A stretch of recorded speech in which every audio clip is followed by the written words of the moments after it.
America is back on the side of al-Qaeda. Quite frankly, it's treason. I know that the general is frustrated that America has to deal from a position of weakness here, but what are our other alternatives? Putin does believe he's going to win. There's no doubt about that. Europe has population, it has technology, it has investment resources. It's everything that Russia wants. This is going to be the great challenge for Donald Trump. If he wants to make America great, he can't do it by sacrificing Europe. Let's not let Putin talk us into the inevitability of Russian victory. He wants territory. This is Mother Russia. They lost half of Russia to the Germans. They still won. This is about whether there's going to be a Ukraine or not. And we've got a guy who's the top deal maker in the world, according to him. And I hope Donald Trump can follow through on his pledge and end this war in 24 hours. The world is still trying to make sense of Bashar Al-Assad's spectacular downfall in Syria. On the one hand, this was a popular and organic uprising against a brutal dictator. On the other, President Biden says that his demise is directly thanks to Israel and Ukraine for weakening Iran and Russia, backed all the way by the United States. Experts are now praising the reinvention and reformed vision of the man who led the rebellion. Battle-weary cynics are wondering when the US and its allies learned to trust a group with explicit links to al-Qaeda. Doubtless there are many cross wires here, and many of them lead in opposing directions to the United States and to Russia. Over the next hour, we're going to untangle them with the help of two guests who are returning by popular demand. Last week, we had an illuminating debate about the United States' role in Ukraine's war. Two guests in particular felt they had more to discuss with each other, and the audience agreed. Scott Horton is the author of Provoked, How Washington Started the New Cold War with Russia and the Catastrophe in Ukraine. Wesley Clark retired as a four-star general after 38 years in the US Army, serving as a Supreme Allied Commander of NATO. Gentlemen, thank you very much indeed for coming back and facing off against each other. After that last debate last week, which was fascinating, there was a lot of response from, as you know, I think both of you, from a lot of people who watched it saying, what I would really like to see is Scott Horton and General Clark going at it one-to-one and really trying to get some clarity about their differences of opinion over this. So that's why we've got you back together, and I appreciate you agreeing to do this. I would say that, General Clark, I gave you a lot of time the other day deliberately because I found what you were saying were fascinating. Here, if we can, I'd like to keep the responses slightly trimmer so that we can get more of a debate going than people talking perhaps for too long in one slab. So with that in mind, let me start with you, Scott. I want to start with Syria. We are going to come to Ukraine, which is the main purpose of getting you back together. But on Syria, what is your view about what has really happened here? Well, obviously, you have what amounted to a secular dictatorship there that, they had some phony elections from time to time, but essentially it was a strong-arm dictatorship that obviously, when it came down to it, lacked the popular support that they needed to stay in power. But I'm extremely worried about the near-term and medium-term future here because the group that has taken over, HTS, really is al-Qaeda in Iraq, in Syria. Their leader, Jolani, announced, he said, "We are the Mujahideen." This is what he said in his speech at the mosque, and we have taken over the country. This is a man who literally fought against Americans in Fallujah in Iraq War II and was sent by the leader of al-Qaeda in Iraq, then renamed the Islamic State of Iraq, Abu Bakr al-Baghdadi, to go and start the war in Syria in 2011, or to take over the war. And in fact, Victoria Nuland was the State Department spokesman at the time, or spokeswoman, and she put out a statement saying that people should know Jabhat al-Nusra is just an alias for al-Qaeda in Iraq. That's what they are, al-Qaeda in Iraq, in Syria.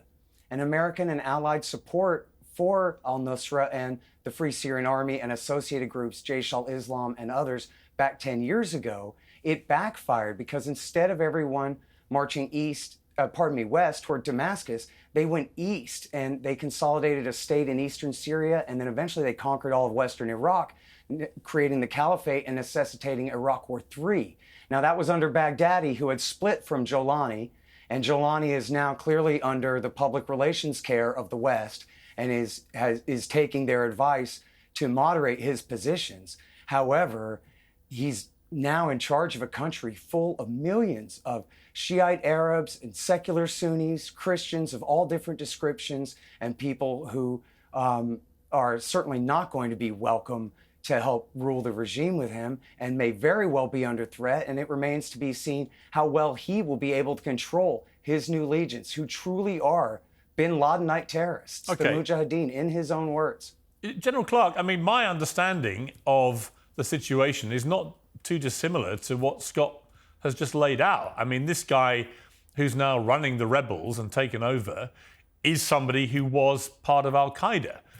It's more complex, and he's trying to move away from the more extremist elements of that part of his past. But would you take issue with Scott's framing of where this now is in Syria? Not much issue. Yeah.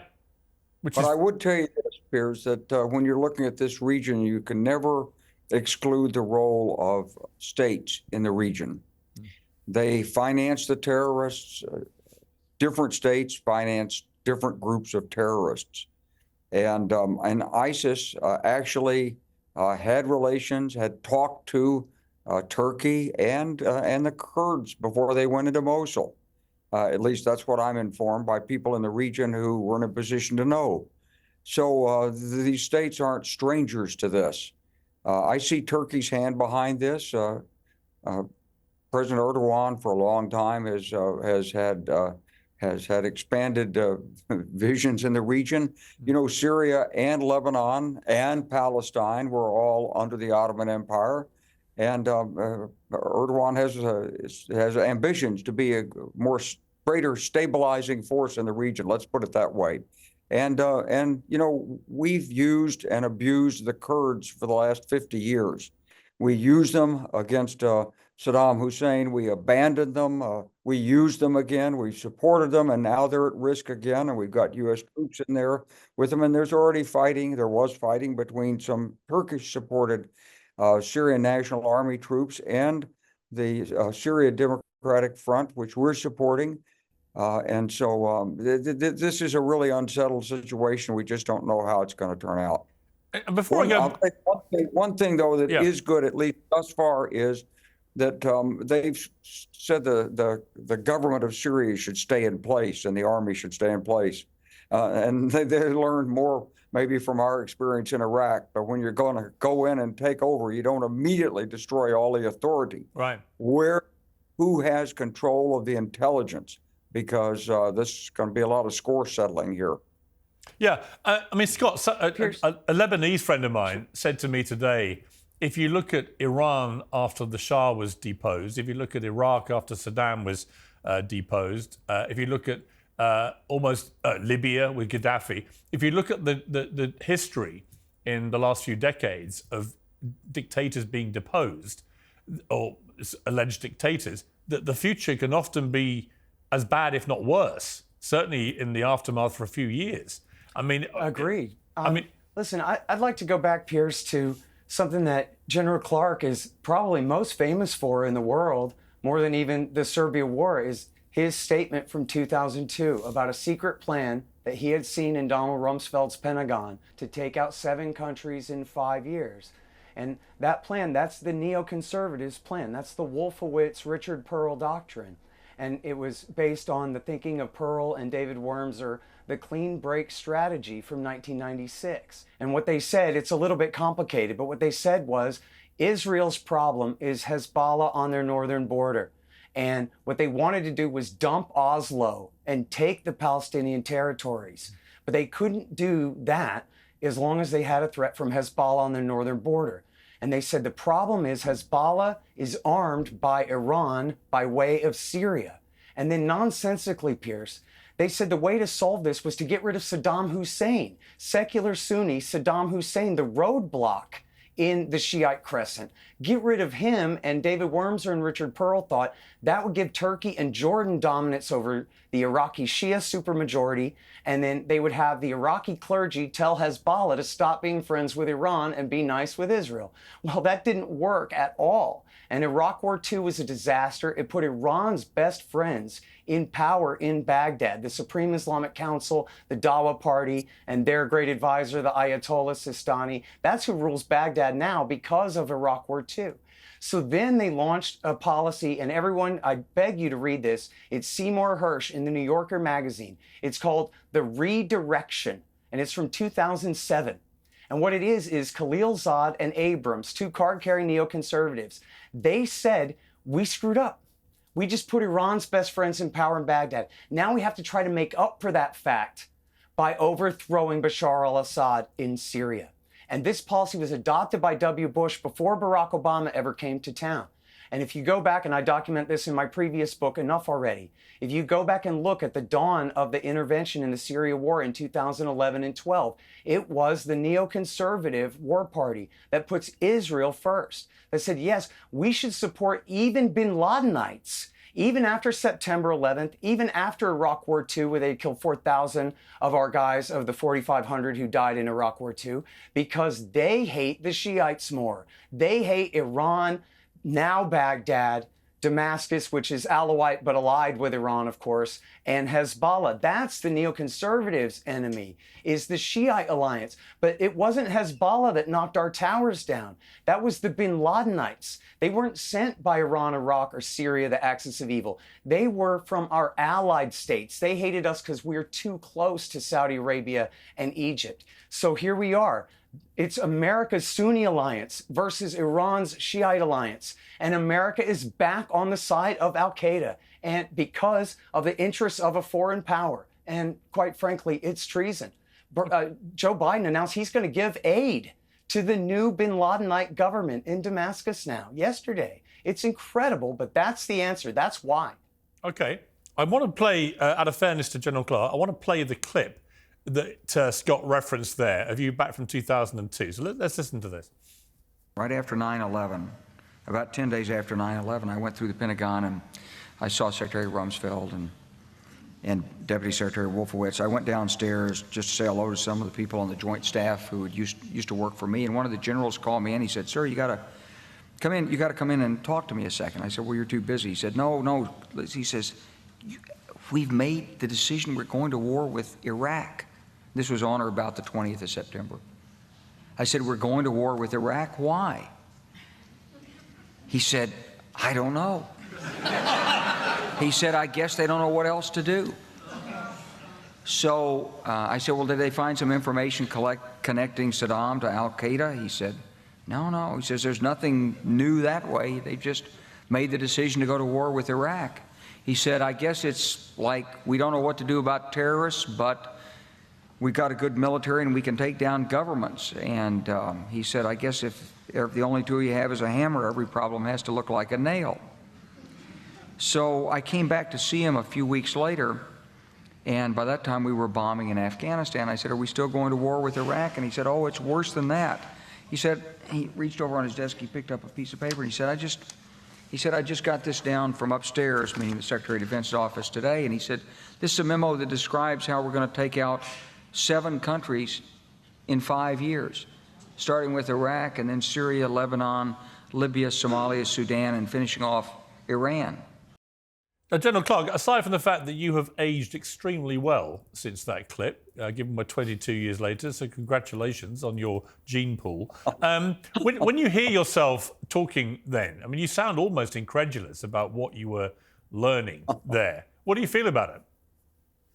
Actually, you know when it started, Piers, is 1991.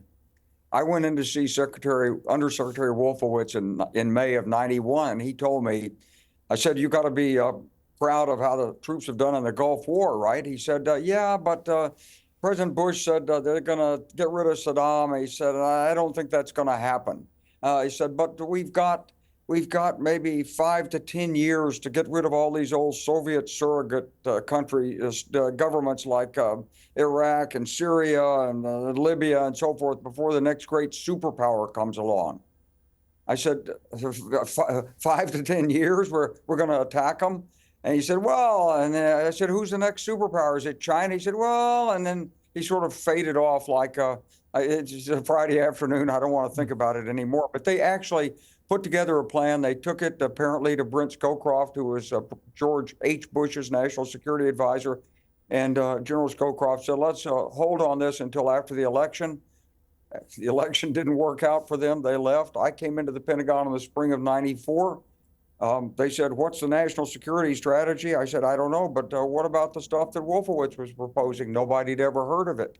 It got resurrected in a study that was paid for by the Israelis, Richard Pearl. And that's the study that said that if you want to protect Israel and you want Israel to succeed and have peace negotiations work, then you've got to get rid of the states that are surrounding on the periphery that are preventing Yasser Arafat from making an agreement. And so this led to all that followed. So I'm not that far off. It's just that, right now, I don't know for sure exactly whether the Sunni terrorists that comprise HTS have changed their spots. I don't really see I don't know their independence from Turkey. My guess would be that President Erdogan helped them, maneuvered them around. He certainly was the first national leader to speak out on their behalf. I suspect that Turkey told Russia, don't worry about your bases there. We'll protect them. You can stay. But you remember when this first started, Russia was bombing, and then they stopped. And that's when the state-to-state discussions began. And I think there was a sort of agreement on this. Russia would like to get its troops back so it can handle Ukraine anyway. It was just a little embarrassing for Russia, but they'd like to get their troops back, and they'd like to keep their bases. And Turkey would like to have greater influence in the region, and especially to work against the Kurds. And to do that, this is a sort of roundabout way to do it. And then they're sort of gambling that they can control the devils that they're working with in there. I don't know how this is going to work out, and I don't know what assistance the United States is going to provide, because we're working with the Syria Democratic Forces and the Kurds up there in the northeast, and that's probably not going to be a smooth relationship, at least initially. Point that Scott made, which is it's almost beyond parody that the United States is ending up now sending support to somebody who was al-Qaeda's representative. I mean, there is a perversity to that, isn't there? I mean, al-Qaeda, responsible for one of the worst terror attacks on American mainland in history, the worst, in fact.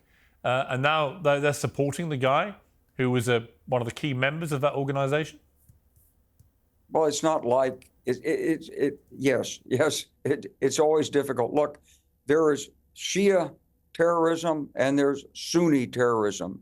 The Shia terrorism is normally state organized. The Sunni terrorism is normally not state organized. It's independent of that. And so the United States has been working on a state-to-state basis. It's tried to restore the government in Iraq. It's going to try to help a government emerge in Syria. But underneath this, the United States, of course, has to be concerned about terrorism. And, it just remains to be seen. It's the $64,000 question at this point is, who are these people? Yeah. Who are they listening to? Did they really change their spots? Yeah, I completely agree. Let's move on to why I got you guys back together, because I found last week's debate about Ukraine fascinating. There have been developments since then. Both Donald Trump and President Zelensky, they've both come out now with statements, Scott, about, it looks to me like Trump is desperate to do a deal. He infers that Russia will want to do a deal because of the casualty rate on the battlefield in Ukraine, which is so bad for the Russians now. They're recruiting North Korean troops to come and join them because they simply can't get the manpower. And the reports that up to 2,000 Russians a day are being killed, which is staggering. You also have Zelensky, for the first time in the last week, clearly signaling that he is prepared to do a peace deal and inferring that as part of that, he accepts that Ukraine will have to cede some territory. So where do you think we're going to be with Ukraine, first of all, in the next 6 months?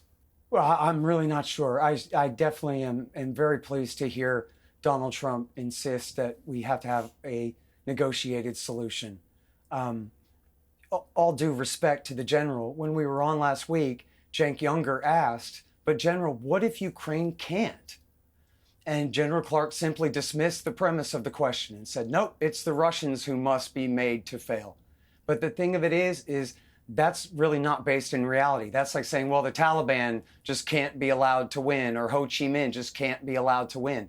They're going to win. And the question is how bad it's going to be. As everyone has agreed, including Biden, we're not sending the 82nd Airborne in there or the U.S. Navy to reverse Russian gains on the ground. There's no way we're willing to risk that level of war between NATO and the Russian Federation to reverse Russia's gains on the ground. And the Ukrainians don't have the manpower to do it. As even Kamala Harris has explained, Russia is a bigger country.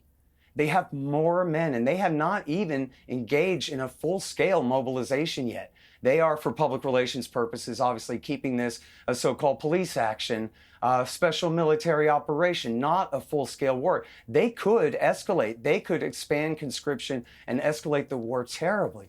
Right now, Ukraine has lost 4 major oblasts, they call them, these large counties, basically, in the provinces in the far east and south of the country. And right now, Kharkiv is still in Ukrainian hands. Odessa is still in Ukrainian hands. And I would remind everyone, back in the fall of 22, the Ukrainians had a brilliant feint in Kherson and then a major move, and they liberated all of Kharkiv Oblast and some of Luhansk. And this was the high watermark of Ukraine's effort in the war. And at that time, the former chairman of the Joint Chiefs of Staff, Admiral Mike Mullen, and the currently serving then chairman of the Joint Chiefs of Staff, Mark Milley, both said, negotiate now. Deal now while you're only this far behind and not worse. But they were overruled by the weenies, people like Antony Blinken and Jake Sullivan, who never been in a fight in their lives, who just said, no, we're going to do the escalation. We're going to do the winter surge, and then it became the spring surge. Sorry, they called it the escalation. And then they launched it in the summer, and it was a disaster. In the summer of 23, they didn't get anywhere, and it's been all downhill for them since then. And yes, the Russians are suffering horrible casualty rates. The war is an absolute horror show on the ground there, but the Ukrainians are too. And momentum is on the Russian side. So I know that the general is frustrated that America has to deal from a position of weakness here. But what are our other alternatives other than sending in Navy destroyers and the American Air Force and Army to reverse the gains on the ground, which I know that I can't imagine that he's in favor of doing. General Clark, it's interesting. My brother was an Army colonel in the British Army for 35 years. And when I went to interview President Zelensky in about the four months after the war began in 2022, and I came back and I said, there is not a chance in hell these guys are going to give an inch to Putin. They're not going to cede an inch of land. And they shouldn't. And we had a very vigorous debate about this. And I said, why should anyone want a Russian dictator to be able to illegally invade a sovereign democratic European country and just take what he wants and kill loads of people in the process? And he said, I'll tell you why. He said, because Putin has sold this to his people, that it was NATO encroachment and the threat of that, which is why he's doing this as a security operation to protect the national interest of Russia on its border. But secondly, he said he has overpowering military might. And ultimately, that will mean that Ukraine cannot win this war. And I spoke to him yesterday, and I had to basically see that I feel like he's been proven right. Now, it may not look like a glorious victory for Russia, but ultimately it is highly likely, I would think, unless you think otherwise, that Ukraine is going to have to cede most, if not all, of the territory that Russia has taken, isn't it? Well, I don't think there's any reason, nor does it make a good negotiating posture to sort of advance this at this point. I think if you go back and look at this, first of all, the U.S. intelligence agencies failed from the beginning to really appreciate what was going on in Ukraine. We didn't have coverage. The diplomats didn't understand that Ukraine was a different country than Russia. Most of the people that studied the Soviet Union went to Moscow after the war. They didn't go to Ukraine. They took the Russian view of it. And so we had really sort of bad guidance at the outset. In 2014, the United States basically said, well, you know, Ukraine can't defend itself, just give up Crimea. We told them to give up Crimea. That wasn't enough. Putin then decided he would try to take Donbass. When I was over there on the 31st of March, 1st, 2nd, 3rd of April of 2014, Ukrainians came to me and said, we have 50,000 people. We stayed in Dnipropetrovsk and Zaporizhia. We held those against the Party of Regions, which was the Yanukovych's party, the Russian party there.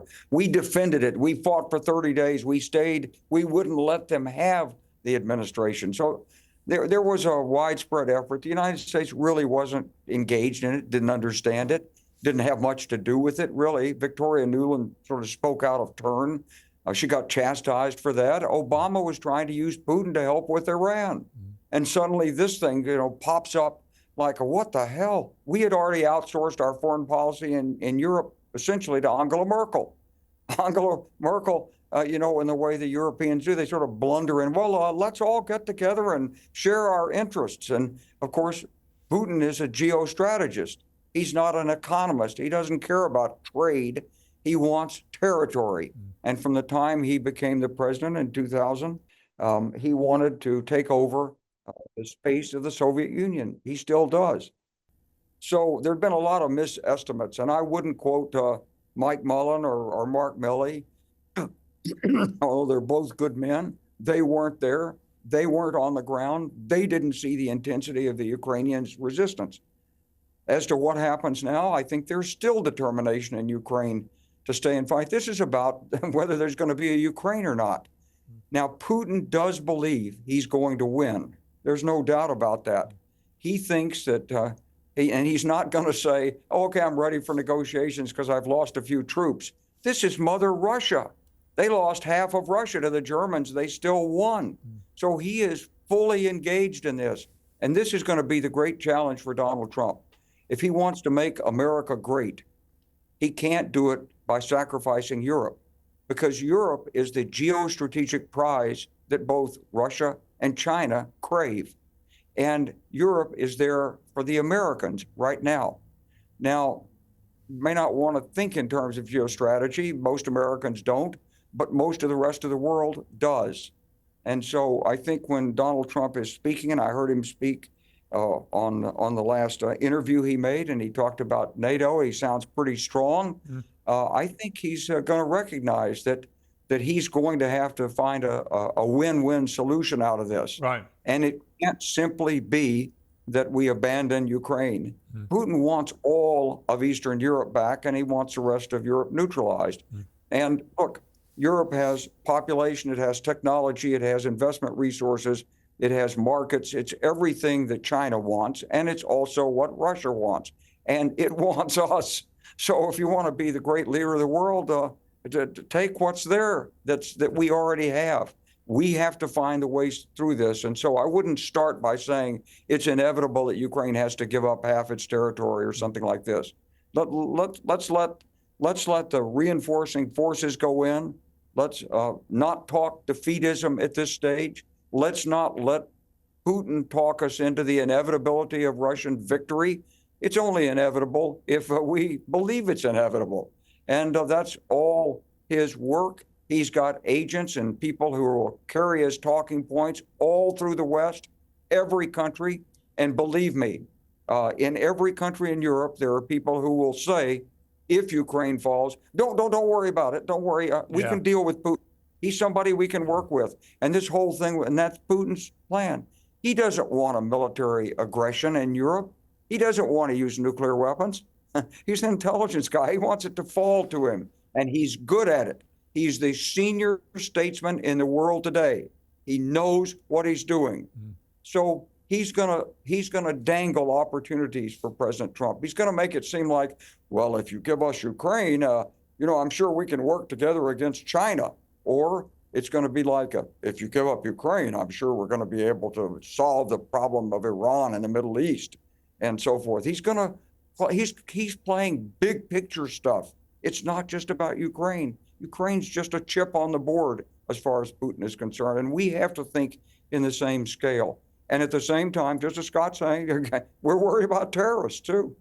Yeah, I mean, Scott, I have to say, I do agree with a lot of what General Clark says. I mean, I just find the way that we have, I think that the West and America, and oddly, a lot of Republicans actually in America, the way that they've done a complete U-turn on what they used to have as a collective view about a Russian dictator is that they've now moved to almost a policy of appeasing Vladimir Putin, and being frightened by his nuclear saber rattling and saying we shouldn't get involved. We should give him what he wants.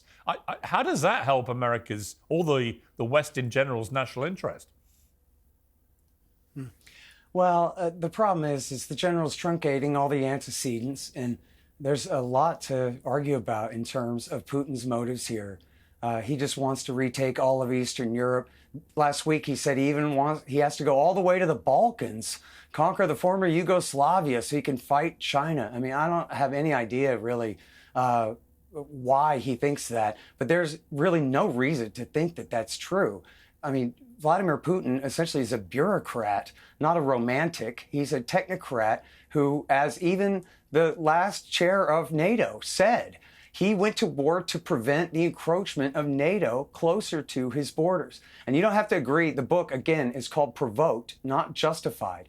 You don't have to agree that he had the right to do what he did to understand that America engaged in reckless policies in Ukraine. Many scholars on the American side say it was the worst of all worlds. We promised them repeatedly, including in 21, we're going to bring you into NATO. We're going to bring you into NATO. We're going to increase and improve your interoperability between your military and ours, making them essentially a de facto member more and more, but without the war guarantee.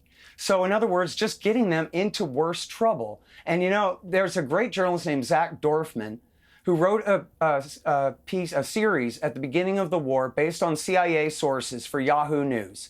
And the CIA sources told him, and these are the guys who were in charge of importing and distributing the American weapons. And he said, listen, the calibration is off. We keep trying to tell our bosses, to tell the politicians, all these weapons that we're pouring in, it's not enough to deter Putin, but it is enough to provoke him.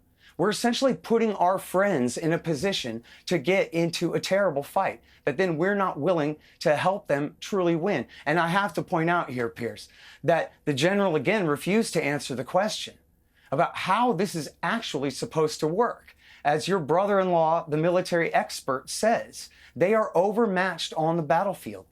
Even if Britain and Germany and Poland tried to intervene, it would take the United States of America, it would take the 82nd Airborne, the U.S. Air Force, and the U.S. Navy to reverse these gains. They tried putting in tanks. They tried putting in F-16s. They put in the HIMARS and the ATACMS and different weapon systems. That doesn't make the difference. And I'm sure you saw, guys, both of you, in the last week, the Associated Press had a story that said they've had 100,000 deserters on the Ukrainian side. Their casualties are roughly equivalent to the Russian casualties. We don't know for sure. Both sides embellish the others and play down their own. But they have suffered inordinate casualties, and you have American politicians demanding that they lower the conscription age and lower the age at which they send boys to go to the front line to die. And so to just dismiss Mark Milley, who was the chairman of the Joint Chiefs of Staff at the time and had access to every last bit of classified data about what was going on in the war, and to say, well, he just didn't understand the high morale that the Ukrainian forces on the ground have, and that's what makes the difference. And that's just a pipe dream. This is literally no different, Piers, than if 10 years ago Clark had said, and I'm not saying he did, I don't remember his position at the time, but if anyone else had said 10 years ago that no, the surge in Afghanistan is going to work. And the Taliban, they just must not be allowed to win. Why, if they win, just think about their appetite. They might go to Tajikistan next. You can make up whatever you want about it. But the reality was that the coalition that America built in Kabul was never going to be able to keep the Pashtun plurality down. Just like the coalition we put together here is not able to hold off the Russians. Again, as Kamala Harris said, it's a bigger country, a a wealthier country, a more heavily armed country, and they don't even need to take a boat like Taiwan. It's literally right across their land border for them to drive right across. And so we end up repeatedly at, yeah, but Putin just must not be allowed, when they do not have an answer to how are you going to stop them then? Okay, General, your response to that? Yeah. Well, first of all, I wouldn't have said the surge would work in Afghanistan. From the beginning, I said there wasn't the right plan in Afghanistan. I was against the invasion of Iraq. It's not something the U.S. needed to do, and an occupation is not something the U.S. Army can do, especially not in a Muslim country. So, so let's forget about, for a minute, the comparison between Afghanistan, Iraq, and Ukraine. That's irrelevant. What's relevant here is how you want to shape the future of Europe for the United States' best benefit. And if you believe the best benefit is to simply accede to Russia's supposed superiority, then I can show you all the documents in which Putin has said he wants one space from the Atlantic to Vladivostok.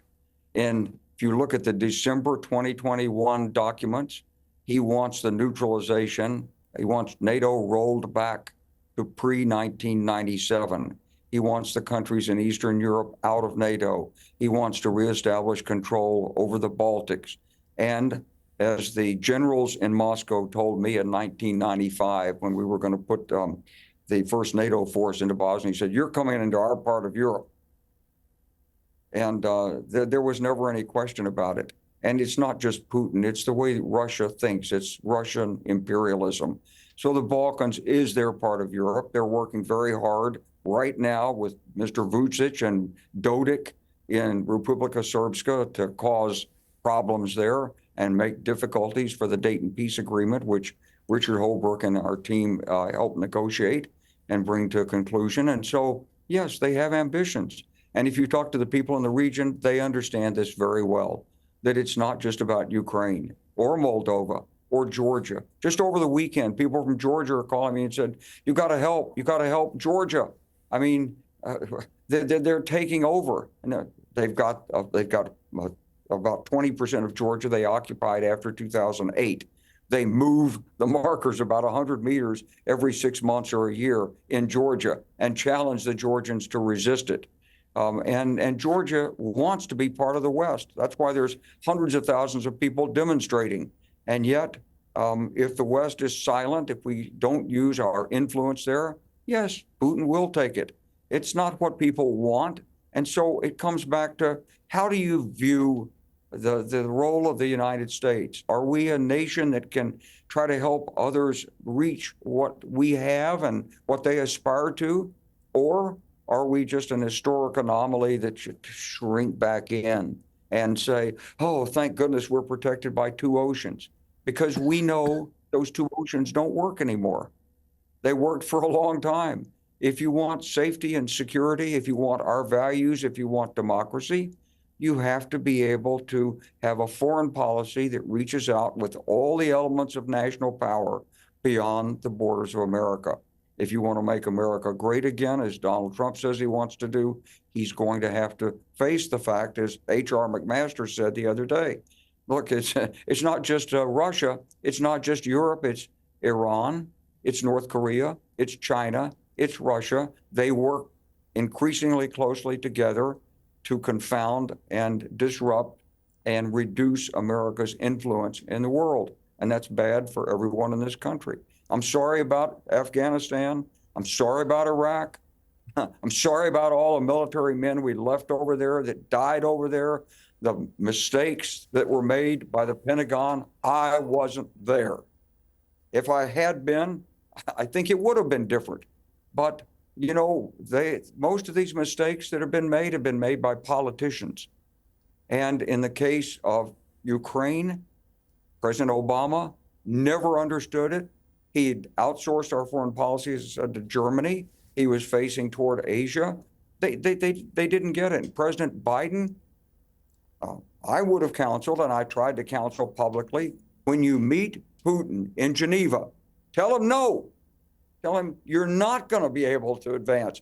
We already knew in the spring of 2021 that he was planning to attack Ukraine. We could have said to him, you go into Ukraine, we're going to do everything we can to stop you, and we will stop you. Instead, we said, well, we hope you'll be a gentleman and a statesman. That's not using American power. I hope Donald Trump, and I think he does, understand the use of power. You have to use power in this world. And we're coming to, it's what Xi Jinping told Putin a year and a half ago. He said, change is not seen in 100 years, and we are driving it. Well, we've had 75 pretty good years since the Second World War. If we like the world as it's emerged, if we like mostly a rule of law, if we like travel, if we like relatively corrupt free government, relatively open opportunities to express differences of opinion, then you're going to have to stand up for those values and fight for them, because you're not going to have them in China or Russia, or if China and Russia have control over the United States. So, Scott, I mean, again, I find myself nodding to the principle there. I mean, if you don't stand up the United States for democracy and freedom, where it gets attacked with impunity, then where does that leave the world when you have this axis of China, Russia, North Korea, Iran, who would relish a United States that is impotent in the face of attack on democracy and freedom? All right. Well, first of all, I would like to go back to the earlier point he was making about the military threat that Russia poses. I would cite Victoria Nuland, by the rules of confirmation bias. If she agrees with me, then that means I'm definitely right.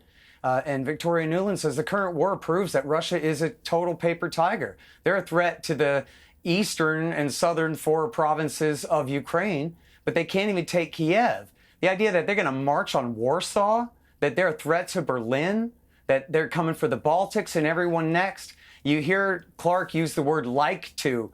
Putin would like to rule Portugal and all the land from there to the Yucatan Peninsula. So what? That doesn't mean anything. He has no ability to do that whatsoever. It's not just the NATO threat. He doesn't have the armed force to be able to, or the secret spy force, to be able to establish the political hegemony that Clark describes here. It's just a fantasy. But I want to go back to the 1990s, because General Clark, sir, in fact, you were right the first time.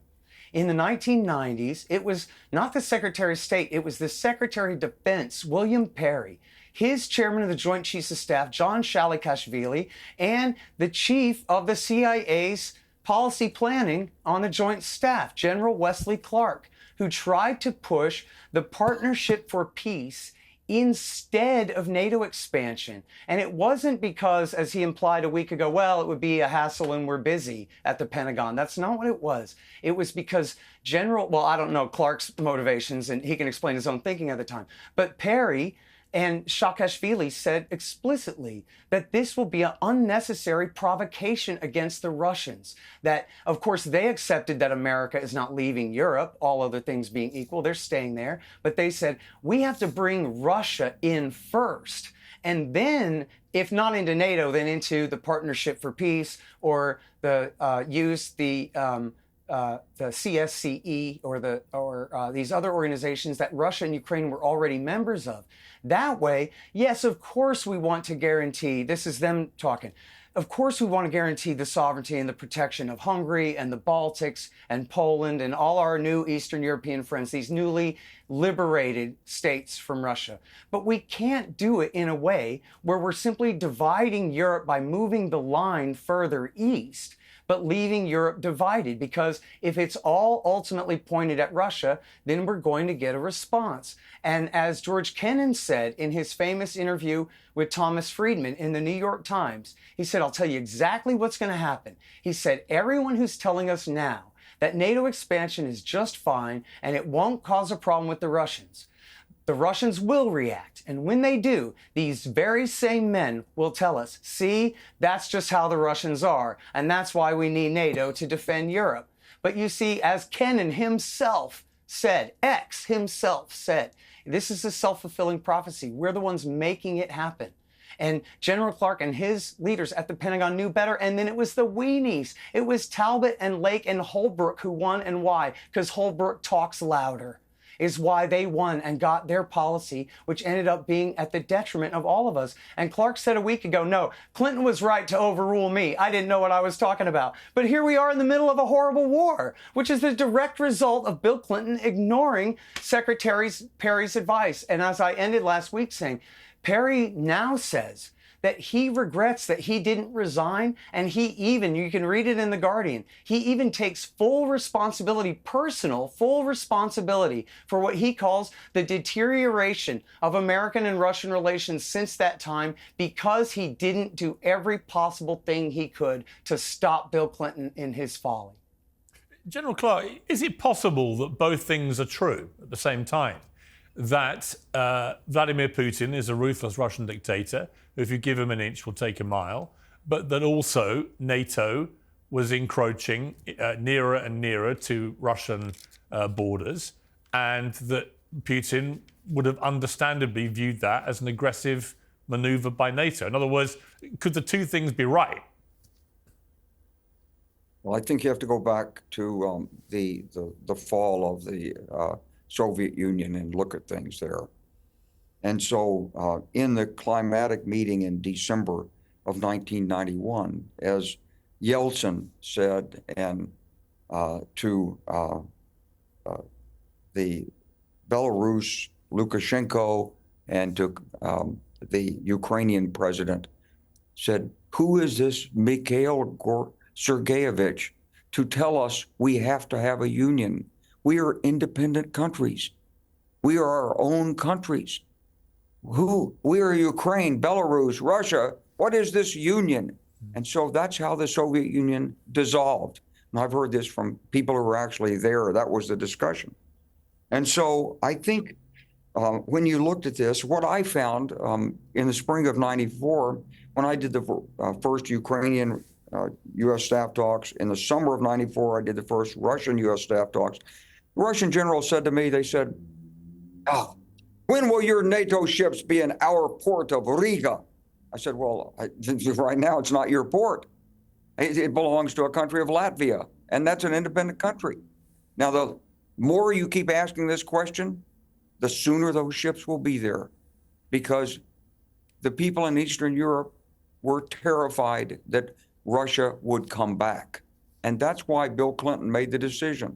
Now, I love Secretary Perry's great man and great leader, but he wasn't doing those discussions. He didn't feel that. He didn't feel what Clinton felt. And you know, one of the basic principles that we've had going forward, really since the Treaty of Westphalia, is respect for state boundaries. And so these were independent countries, and they wanted to be independent countries. They did not want to be re-subjugated by Moscow. And so the thinking at the time was, we'll make the right arrangements with Russia, we'll smooth this out. But what we didn't understand at the time was the extraordinary grip that the Russian intelligence apparatus had in Russia. It was never shattered. The Soviet Union broke apart. The intelligence agencies never broke apart. They put their money in the West. They trained their people to run for office. They kept their relationships, you know, once KGB, always KGB. And it's bound by a code of death. And it's a very, very strong collegial relationship. And what Vladimir Putin learned to do in St. Petersburg was work with the criminal organizations that had emerged, that were there all the time, but got a lot stronger after 1991. And now you have a sort of mafia intelligence state. Now, that's not what Bill Perry thought was going to happen in Russia. That's not the Russia that signed the agreement to respect the boundaries of Ukraine. That's not the way we were approaching it. We were respecting Russia as a state. We were hoping for the aspirations of the Russian people. We wanted the culture, the history, the friendship historically between the United States and Russia. But it was denied us by the reemergence and strengthening of the Russian intelligence apparatus, which since Vladimir Lenin, has always needed an enemy. They cannot work within their borders. They must have an enemy. This was the whole point of the Communist International. And they're adroitly working today throughout Europe with espionage and sabotage and manipulating elections. You probably saw that the Constitutional Court in Romania threw out the presidential election because of manipulation there look, this is a serious threat to democracy. And if we believe, as we believe, about our values and the importance of individual dignity and the rights of people and conscience, and there's never been a time in human history when so many people had freedom. If we want to preserve that, then we're going to have to stand up for what we believe. And yes, Russia looks powerful. Russia looks frightening. Putin is he's a killer. That's what President Biden said. But President Biden didn't put the power behind his values. He didn't give Ukraine enough to really roll it back. And I could go through many, many episodes of what's happened since 2022 and discuss this with Scott. But the essence of it is that there was never a policy that Ukraine would win. I don't know what the policy was. Maybe it was like, let's just get through the next election so Donald Trump doesn't criticize me for starting World War III, and then maybe I can rally the people of the West and tell them the truth about this. But President Biden never went to the American people and explained in clear terms on a repetitive basis to rally the West the way that, let's say, Franklin D. Roosevelt did. Yeah. And it takes leadership. This is a profound challenge, and I think Donald Trump is going to see it, and I hope Donald Trump will rally the West to face this challenge. He says he knows Vladimir Putin very well. Well, if he knows him that well, he knows he's playing with a mafia chieftain. And you play with the mafia, got to go from a position of power. We have the power now. Don't surrender it. Scott, final word to you. Well, I would say our current CIA director, William Burns, he was the ambassador to Moscow in the W. Bush years, in the late W. Bush years. And he warned Condoleezza Rice in his Niet means Niet memo against the Bucharest Declaration and the half membership action plan to promise to bring Ukraine and Georgia into NATO someday. And I had missed this. I only reread this in my book and noticed the other day that he actually thought that Condoleezza Rice agreed with him. Secretary of State Rice agreed with him. And we know for a fact that Secretary Gates agreed with him, Secretary of Defense Gates, because he wrote about it in his memoir too. They all thought that it was a horrible idea to give a membership action plan to Ukraine, that it would just cause a problem. That was the one and only reason. The same for the French and the same for the Germans. That was why they were against it. And according to our current CIA director, Burns, the reason they did it anyway was legacy building for W. Bush. See, his legacy was supposed to be Iraq War II, but that was a complete disaster. And then he tried to privatize Social Security, but nobody would go for that. So what was his legacy other than failure? So he had to do something great for himself. Over Fiona Hill explained to the New York Times the entire National Security Council was against it.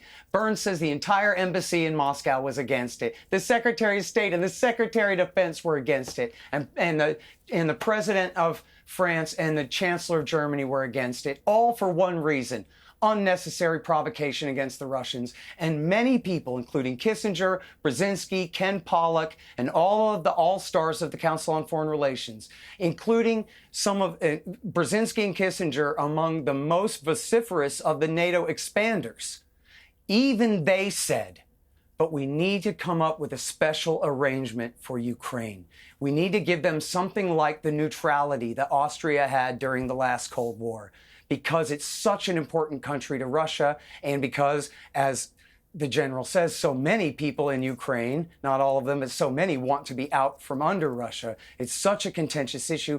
We should have a new treaty that solidifies neutrality permanently to prevent this from blowing up into war. They said it for years and years and years, and then they didn't follow their own best advice, and it led to this crisis. And they knew exactly what was going to happen. And so that really essentially should be the end of it. I mean, Robert Kagan himself, Victoria Nuland's wife, Bill Kristol's writing partner, who developed the entire doctrine of benevolent global hegemony, He recently wrote, essentially, I quote him at the end of the book to ruin the book for you, everyone. He says essentially Horton's right about everything. Yes, it's true that our presence in the Middle East helped provoke the September 11th attacks. Our presence after Iraq War I helped provoke September 11th and the horrible terror war that came after that. And yes, it's true. Our intervention in Eastern Europe helped lead to the war in Ukraine. And then Robert Kagan himself said, you know, we got to reflect on the fact that it never really bothered us that Russia dominated Ukraine during the Cold War. It's so far from America's true national interest. I would point out, as the general well knows, that Eisenhower turned his back on Hungary, and LBJ turned his back on Czechoslovakia, and Ronald Reagan turned his back on Poland and said, we'll even help to provoke these conflicts, but we're not going east of Germany to get involved in a conflict with Russia, because quite frankly, Hungary and Czechoslovakia and Poland are too far east of America's vital national interest to risk war with Russia.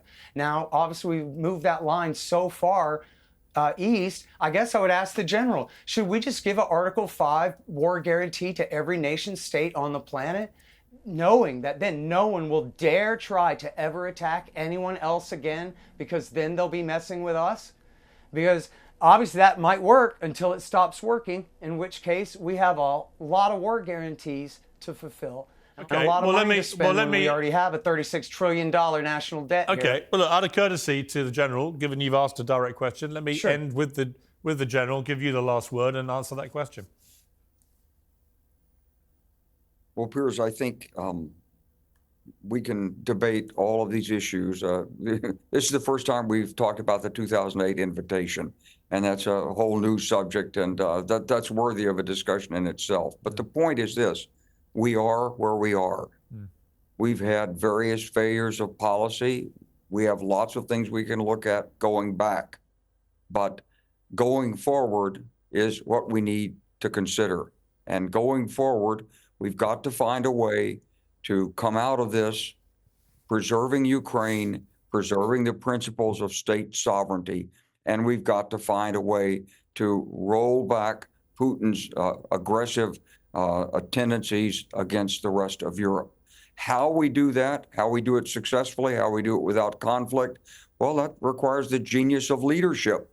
And we've got a guy who's coming to be president, who's the top deal maker in the world, according to him. And he shows a pretty good sense for how to use power. We've got the power. Can we use it effectively? We haven't. You know, when we had it under Obama, we didn't use it to deal effectively with Putin. We brought Putin in. We were afraid of provoking Putin when the Ukrainians asked to defend their own territory and could have defended it successfully in Crimea. When they asked for assistance from us in 2014, we told them no lethal assistance. We gave them some sleeping bags and some MREs, but we didn't help them defend their country. They defended their country for 10 years against Russian attacks, and Russia couldn't break through their line. It wasn't until Putin really massed his forces.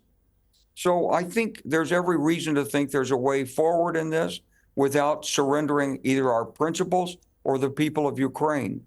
It's up to presidential leadership, good common sense to solve this and end this instability and this chaos that's being provoked right now. And until you're on the inside of it, you can't see all the handles and all the ways to do it. I hope Keith Kellogg can. He's a good man. And I hope Donald Trump can follow through on his pledge and end this war in 24 hours.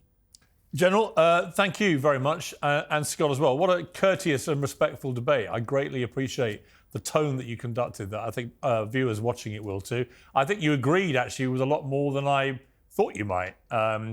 Ultimately, it's just the big picture calls where you disagree. But I think there's a lot of common ground to be found, and that's always a good debate where you feel that people on either side can agree at least on certain parts of this story. Thank you both very much. I really appreciate it. Thank you, Piers. Thank you both, too.